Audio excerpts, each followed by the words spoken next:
Hey y'all, so some help today on section 13.2. We are going to talk about some more permutations.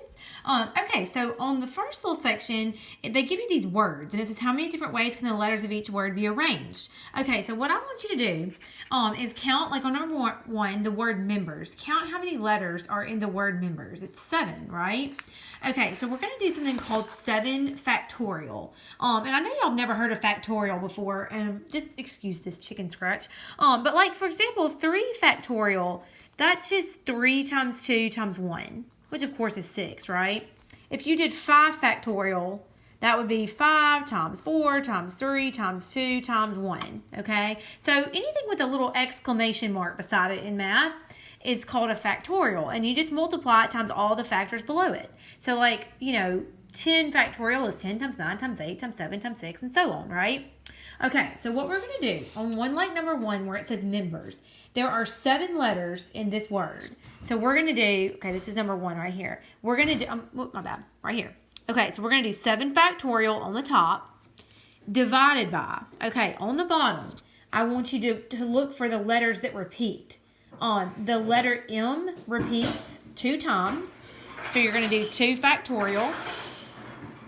Also, the letter E repeats 2 times, so you're going to do another 2 factorial. And then you're going to type that in the calculator just like that, okay? 7 factorial divided by 2 factorial, 2 factorial. I actually already took the time to type this in earlier up here somewhere when I was checking all this out. Sorry, I thought it was like really close. Oh, there it is. 7 factorial, 2 factorial, 2 factorial, and that gives you 1260. Okay, that's all you do. So just however many letters and divide out the repetitions. Okay, and there's some examples of that in your book as well if you need to go and look for that.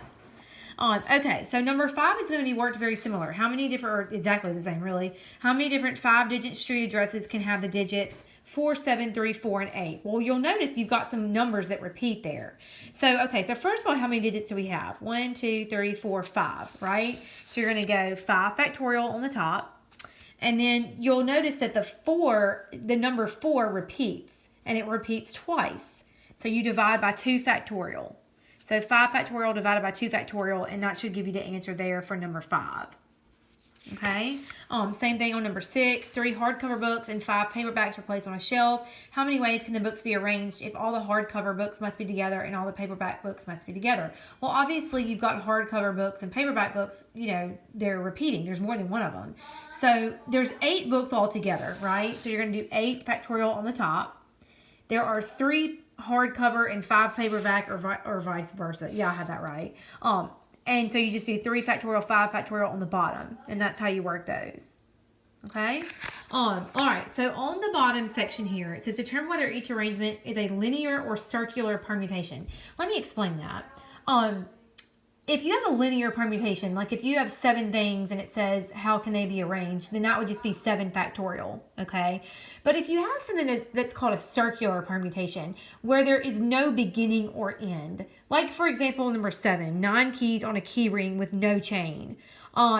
There's really no starting point there. Like there's no way to tell where you've started.